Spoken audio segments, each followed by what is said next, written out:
Hi friends, हमारे YouTube channel में आप लोग का स्वागत है। दोस्तों, मैं हूं प्रियंका गुप्ता और हम लोग पढ़ रहे हैं सीटेट एग्ज़ाम 2020 के लिए, जिसमें से सामाजिक विज्ञान एवं शिक्षा शास्त्र पढ़ रहे हैं। इतिहास की हमारी टॉपिक चल रही है राजनीतिक विकास।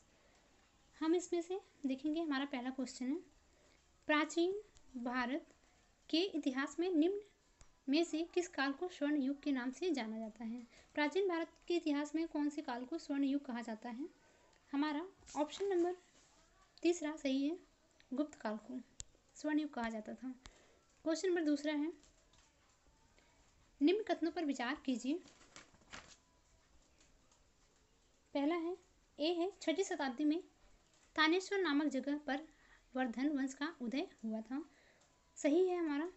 इसी समय उत्तर भारत में चालुक्य एवं पल्लव जैसे राजवंशों का उदय हुआ था। गलत ऑप्शन है हमारा। क्वेश्चन नंबर दूसरे में ऑप्शन नंबर पहला सही है, केवल ए।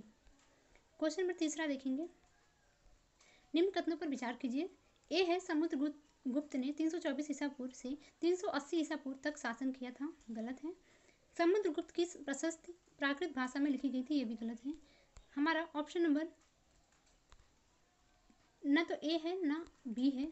देखते हैं, हमारा ऑप्शन नंबर 4 सही है।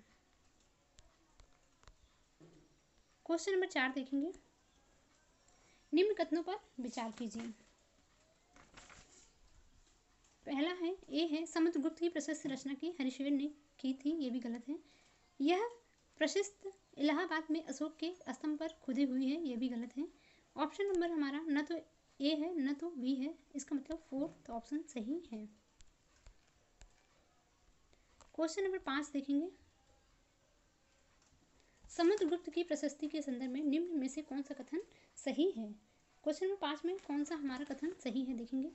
पहला दिया है, इसमें हरिश्चंद्र ने 4 विभिन्न प्रकार के राजाओं और उनके प्रति समुद्रगुप्त की नीतियों का वर्णन किया है। सही ऑप्शन है। दूसरा है, इसके अनुसार आर्यवर्त ने 9 शासक थे जिन्हें समुद्रगुप्त ने हराया था। ये भी सही है। तीसरा, आर्यवर्त के बाद दक्षिणापथ के 12 शासक आते थे। ये भी सही है हमारा। ऑप्शन नंबर सही है, सारे उपरोक्त सभी सही हैं। क्वेश्चन नंबर 6 है, निम्न कथनों पर विचार कीजिए। ए और बी दिया गया है, इसमें हम देखेंगे कौन सा हमारा सही है।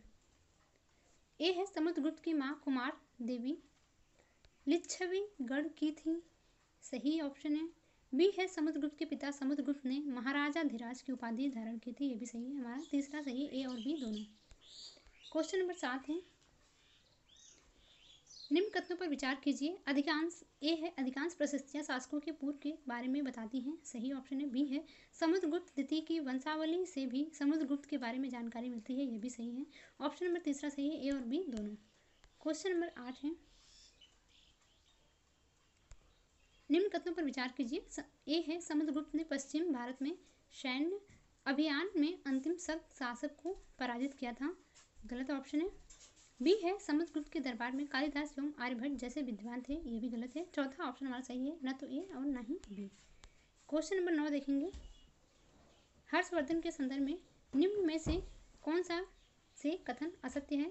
क्वेश्चन नंबर 9 में हमारा तीसरा असत्य है। चीनी तीर्थयात्री इत सिंह काफी समय के लिए हर्ष के दरबार में रहा था। क्वेश्चन नंबर 10 है, निम्न में से कौन सा कथन असत्य है? इसमें हम देखेंगे हमारा कौन सा कथन असत्य है। तो पहला हमारा असत्य है, पल्लवों की राजधानी उज्जैन थी। ये गलत है। क्वेश्चन नंबर 11 है, कालिदास की अभिज्ञान शकुंतलम के संदर्भ में निम्न कथनों पर विचार कीजिए। क्वेश्चन नंबर 11 में ए दिया है, ए देखेंगे, ए है, इसमें कालिदास ने उस काल के राज दरबार का वर्णन किया है। सही है। बी देखेंगे, बी है, इनके नाटकों में राजा एवं ब्राह्मण प्राकृत में बोलते थे। ये भी सही है। सी है, इसमें दुष्यंत एवं शकुंतला के बीच प्रेम प्रसंग का वर्णन किया गया है। ये भी सही है। हमारा पहला सही है, ए, बी और सी। क्वेश्चन नंबर 12 है, राज्यों में प्रशासन के संदर्भ में निम्न कथनों पर विचार कीजिए। क्वेश्चन नंबर 12 में ऑप्शन दिए गए हैं, इसमें देखेंगे हम कौन सा सही है। ए दिया है, राजा अपने सामंतों, किसानों, व्यापारियों तथा ब्राह्मणों के संगठनों के साथ अपनी सत्ता की साझेदारी नहीं करता था। गलत ऑप्शन है बी है सभी राज्यों में उत्पादकों अर्थात किसानों, पशुपालकों, कारीगरों से संसाधन इकट्ठे किए जाते थे। सही है, हमारा केवल बी सही है, दूसरा ऑप्शन सही है। क्वेश्चन नंबर 13 है। क्वेश्चन नंबर 13 देखेंगे हमारा, निम्न कथनों पर विचार कीजिए, इसमें कौन सा सही है ये देखेंगे। ए है कुछ राजा पुराने राजाओं की तरह एक सुसंगठित सेना रखते थे। गलत ऑप्शन है। बी है सेना नायकों को नियमित वेतन दिया जाता था। सही है, केवल बी सही है, दूसरा। क्वेश्चन नंबर 14 है। दक्षिण के राज्यों में सभाओं के संदर्भ में निम्न कथनों पर विचार कीजिए। क्वेश्चन नंबर 14 में हम देखेंगे कौन सा ऑप्शन हमारा सही है। ए है पल्लवों के अभिलेखों में स्थानीय सभाओं की चर्चा की गई है। सही ऑप्शन है। बी है नगरम व्यापारियों के एक संगठन का नाम था। यह भी सही है, हमारा ए और बी दोनों सही है, तीसरा। क्वेश्चन नंबर 15 है। निम्न कथनों पर विचार कीजिए। क्वेश्चन नंबर 15 में हमारा जो है ए है बाणभट्ट के तत्कालीन राजाओं की सेना का विहंगम वर्णन किया गया है। सही ऑप्शन है। बी है बाणभट्ट के अनुसार सेनाएं अपने साथ भारी मात्रा में अस्त्र शस्त्र लेकर चलती थी। ये भी सही है, ऑप्शन नंबर तीसरा सही है, ए बी दोनों। क्वेश्चन नंबर 16 है। निम्न कथनों पर विचार कीजिए।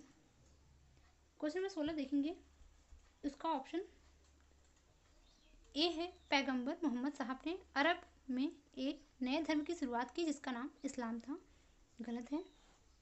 बी है अरब में रहने वाले अन्य लोगों में बेदुइन जो घुमक्कड़ कबीले होते थे। ये भी गलत है, हमारा ऑप्शन नंबर 4 सही है, न तो ए और ना ही बी।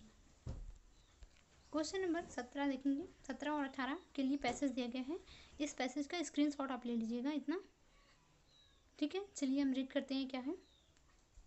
पल्लवों के अभिलेखों में कई स्थानीय सभाओं की चर्चा है। इनमें से एक था ब्राह्मण भूस्वामियों का संगठन जिसे सभा कहते थे। ये सभाएं उप समितियों के जरिए सिंचाई, खेतीबाड़ी से जुड़े विभिन्न काम, सड़क निर्माण, स्थानीय मंदिरों की देखरेख आदि का काम करती थी। जिन इलाकों के भूस्वामी ब्राह्मण नहीं थे वहाँ उर नामक ग्राम सभा होने की बात कही गई है। नगरीय व्यापारियों के एक संगठन का नाम था। संभवतः इन सभाओं पर धनी तथा शक्तिशाली भूस्वामियों और व्यापारियों का नियंत्रण था।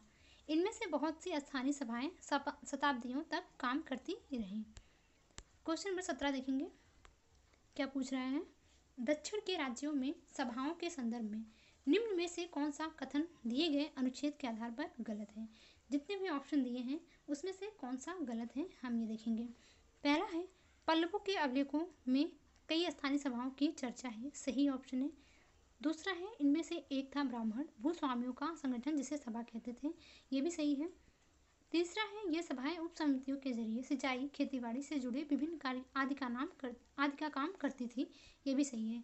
इसका मतलब इसमें से कोई ऑप्शन गलत नहीं है, तो हमारा चौथा हो जाएगा उपरोक्त में से कोई नहीं। क्वेश्चन नंबर 18 देखेंगे। निम्न कथनों पर विचार कीजिए। क्वेश्चन नंबर 18 में हमारा कौन सा सही ऑप्शन है।